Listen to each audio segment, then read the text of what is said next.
A Viet Cong attack on U.S. Army barracks in South Vietnam killed 9 Americans and destroyed 5 aircraft, President Lyndon Johnson ordered an escalation to the bombings of North Vietnam targets. By the spring of 1965, Operation Rolling Thunder increased the number of U.S. soldiers present in South Vietnam from 25,000 to 65,000. The ground troops no longer acted only as military advisors, but for the first time as U.S. combat troops. By the end of the year, the number of troops reached 180,000 and doubled in the next year. In his address at Johns Hopkins University on April 7, 1965, President Johnson outlined the basis for the escalating American military commitment in South Vietnam. Lyndon Baines Johnson, the 36th President of the United States, was born on August 27, 1908, in Central Texas. Educated in public schools, he worked his way through Texas State Teachers College. His compassion for the poverty of others came from teaching students of Mexican descent in rural Texas. He served 6 terms in the House and was elected to the Senate in 1948. John F. Kennedy defeated Johnson in the 1960 Democratic presidential campaign, but selected Johnson as his running mate. As vice president, Johnson stepped into the presidency following the assassination of President Kennedy. Johnson's greatest accomplishments came in the areas of social reform. His war on poverty, the building of a great society converted to legislation Medicare, the Voting Rights Act of 1965, the establishment of the Departments of Housing and Urban Development and Transportation, the liberalization of unemployment compensation, expansion of the food stamp program, and youth employment programs. President Johnson took office believing in the U.S. commitment to South Vietnam. By 1965, he felt without military action the Communists would seize control of South Vietnam. This speech stands as one of the most important explanations of our involvement in Vietnam. In it, Johnson clearly asserts his rationale for the war that would eventually become his political downfall. You will hear his explanation of the domino theory of communist containment, his plea to make war for peace, and his lamentation about the eventual losses associated with war. In all, it is a classic wartime speech by a president sure of his cause and resolute about his actions.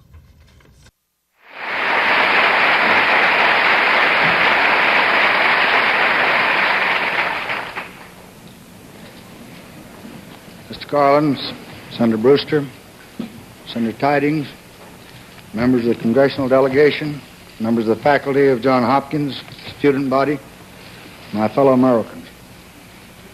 Last week, 17 nations sent their views to some 24 countries having an interest in Southeast Asia.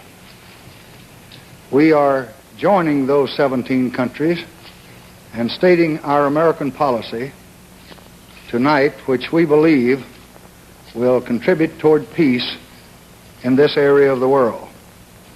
I have come here to review once again with my own people the views of the American government.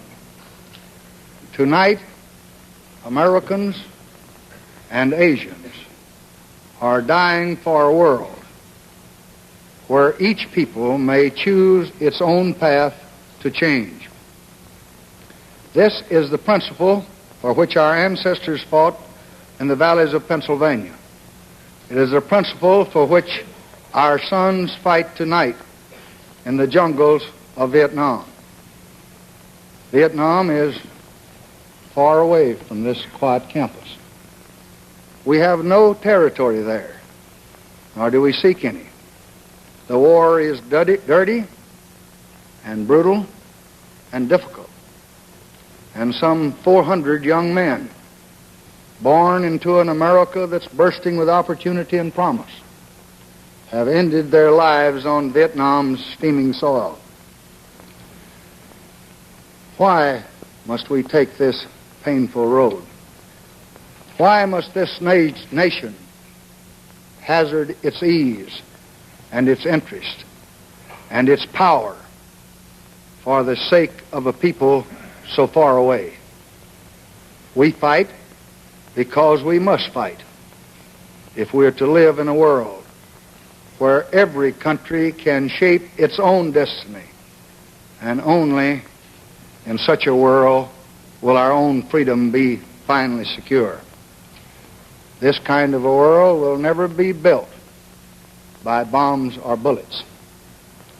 Yet the infirmities of man are such that force must often precede reason, and the waste of war the works of peace. We wish that this were not so, but we must deal with the world as it is, if it is ever to be as we wish. The world as it is in Asia is not a serene or peaceful place. The first reality is that North Vietnam has attacked the independent nation of South Vietnam. Its object is total conquest. Of course, some of the people of South Vietnam are participating in attack on their own government, but trained men and supplies, orders and arms flow in a constant stream from north to south. This support is the heartbeat of the war, and it is a war of unparalleled brutality. Simple farmers are the targets of assassination and kidnapping. Women and children are strangled in the night because their men are loyal to their government. And helpless villages are ravaged by sneak attacks. Large-scale raids are conducted on towns, and terror strikes in the heart of cities. The confused nature of this conflict cannot mask the fact that it is the new face of an old enemy. Over this war and all Asia is another reality: the deepening shadow of communist China.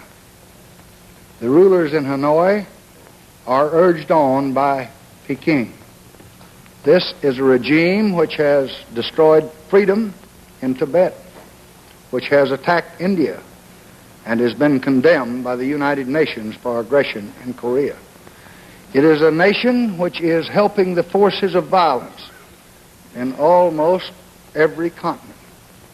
The contest in Vietnam is part of a wider pattern of aggressive purposes. Why are these realities our concern? Why are we in South Vietnam? We are there because we have a promise to keep. Since 1954, every American president has offered support to the people of South Vietnam. We have helped to build, and we have helped to defend. Thus, over many years, we have made a national pledge to help South Vietnam defend its independence, and I intend to keep that promise.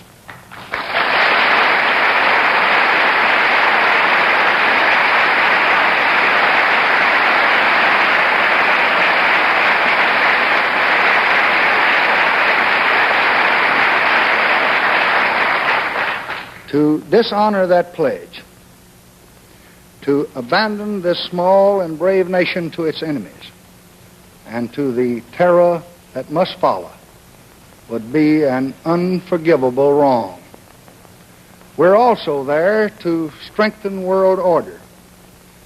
Around the globe, from Berlin to Thailand, are people whose well-being rests in part on the belief that they can count on us if they are attacked. To leave Vietnam to its fate would shake the confidence of all these people in the value of an American commitment and in the value of America's word. The result would be increased unrest and instability and even wider war. We're also there because there are great stakes in the balance. Let no one think for a moment that retreat from Vietnam would bring an end to conflict. The battle would be renewed in one country and then another. The central lesson of our time is that the appetite of aggression is never satisfied. To withdraw from one battlefield means only to prepare for the next. We must say in Southeast Asia, as we did in Europe, in the words of the Bible, "Hitherto shalt thou come, but no further." There are those who say that all our effort there will be futile, that China's power is such that it is bound to dominate all Southeast Asia. But there is no end to that argument until all of the nations of Asia are swallowed up. There are those who wonder why we have a responsibility there. Well, we have it there for the same reason that we have a responsibility for the defense of Europe. World War II was fought in both Europe and Asia, and when it ended, we found ourselves with continued responsibility for the defense of freedom. Our objective is the independence of South Vietnam and its freedom from attack. We want nothing for ourselves, only that the people of South Vietnam be allowed to guide their own country in their own way. We will do everything necessary to reach that objective, and we will do only what is absolutely necessary. In recent months, attacks on South Vietnam were stepped up. Thus, it became necessary for us to increase our response and to make attacks by air. This is not a change of purpose. It is a change in what we believe that purpose requires. We do this in order to slow down aggression. We do this to increase the confidence of the brave people of South Vietnam who have bravely borne this brutal battle for so many years with so many casualties.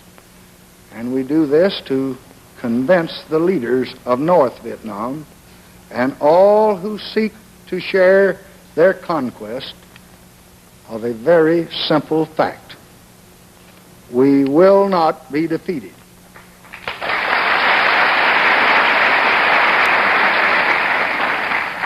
We will not grow tired.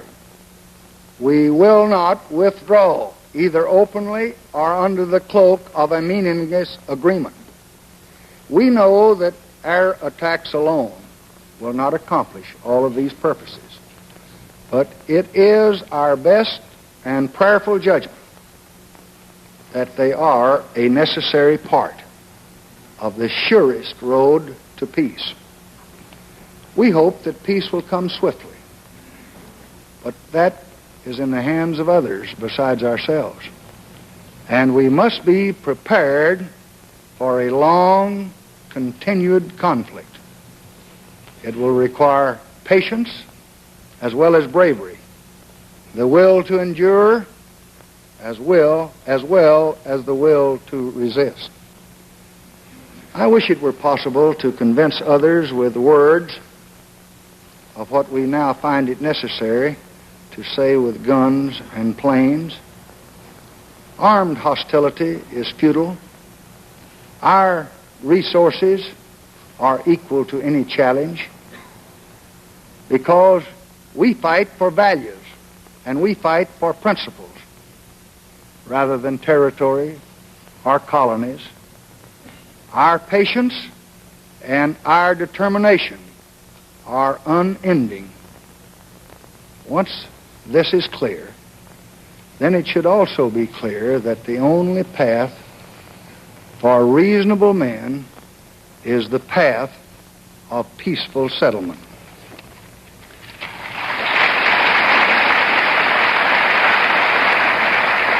Such peace demands an independent South Vietnam, securely guaranteed and able to shape its own relationships to all others, free from outside interference, tied to no alliance, a military base for no country. These are the essentials of any final settlement. We will never be second in the search for such a peaceful settlement in Vietnam.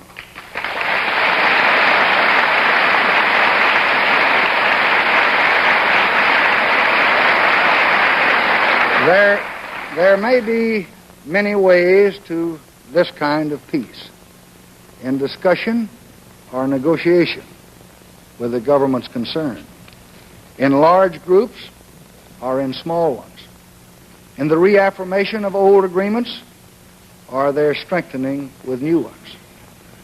We have stated this position over and over again, 50 times and more, to friend and foe alike, and we remain ready with this purpose for unconditional discussions.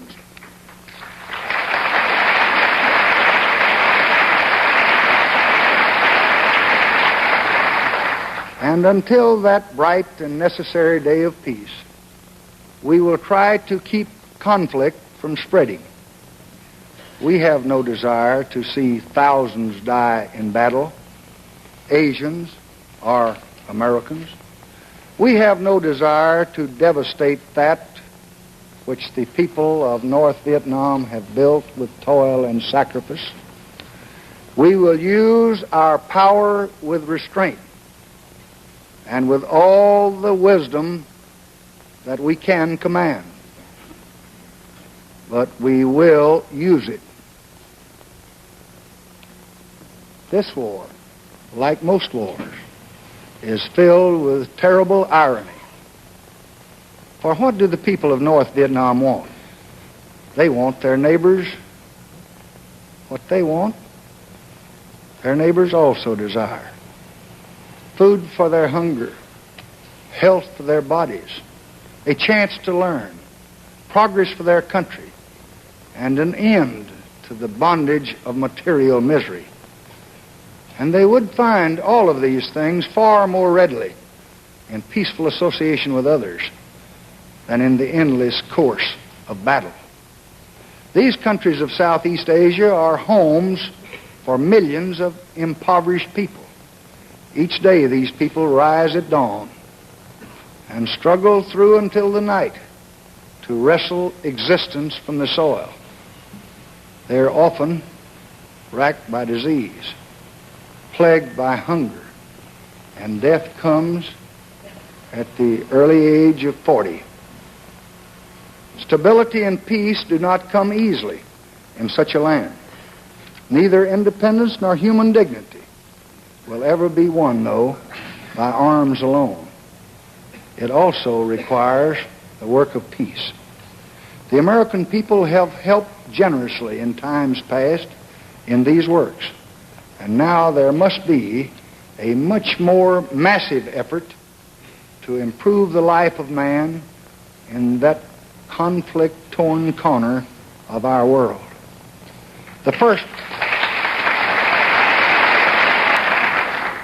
step is for the countries of Southeast Asia to associate themselves in a greatly expanded cooperative effort for development. We would hope that North Vietnam would take its place in the common effort just as soon as peaceful cooperation is possible. The United Nations is already actively engaged in development in this area, and as far back in 1961, I conferred with our authorities in Vietnam in connection with their work there. And I would hope tonight that the Secretary General of the United Nations could use the prestige of his great office and his deep knowledge of Asia to initiate as soon as possible with the countries of that area a plan for cooperation in increased development. .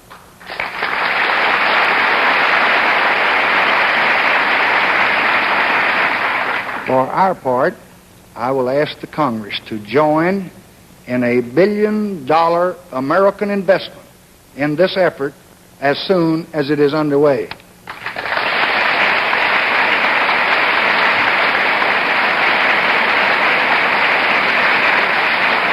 And I would hope that all other industrialized countries, including the Soviet Union, will join in this effort to replace despair with hope and terror with progress. The task is nothing less than to enrich the hopes and the existence of more than 100 million people. And there is much to be done. The vast Mekong River can provide food and water and power on a scale to dwarf even our own TVA.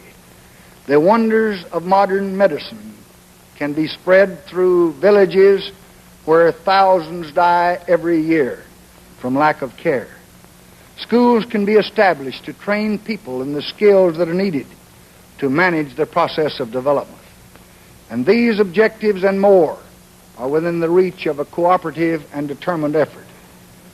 I also intend to expand and speed up a program to make available our farm surpluses to assist in feeding and clothing the needy in Asia.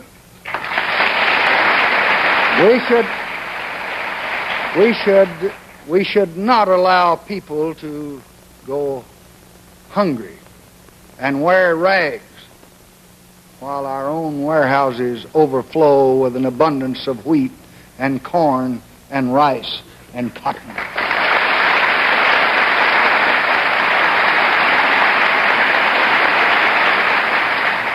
So I will very shortly name a special team of outstanding, patriotic, distinguished Americans to inaugurate our participation in these programs.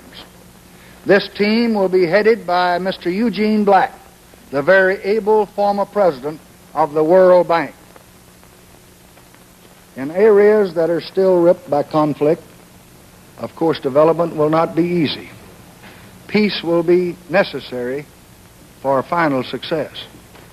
But we cannot and must not wait for peace to begin this job.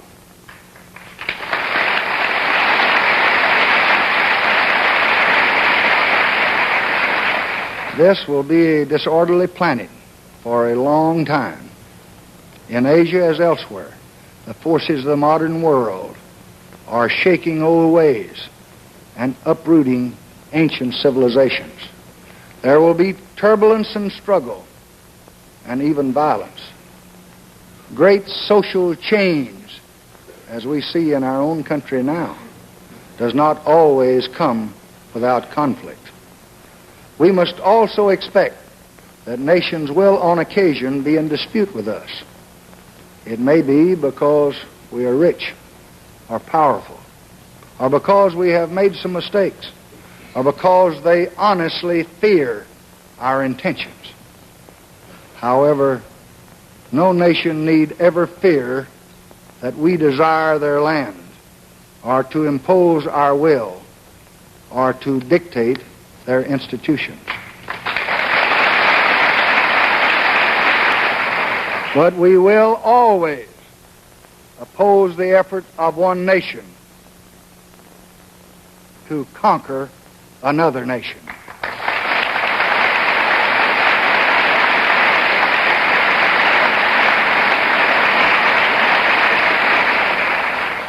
We will do this because our own security is at stake. But there's more to it than that. For our generation has a dream. It is a very old dream. But we have the power, and now we have the opportunity to make that dream come true. For centuries, nations have struggled among each other. But we dream of a world where disputes are settled by law and reason, and we will try to make it so. For most of history, men have hated and killed one another in battle. But we dream of an end to war, and we will try to make it so. For all existence, most men have lived in poverty, threatened by hunger. But we dream of a world where all are fed and charged with hope, and we will help to make it so.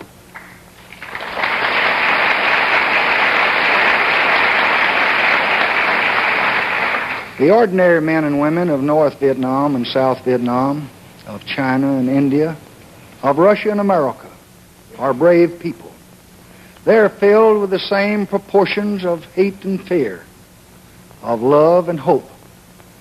Most of them want the same things for themselves and their families.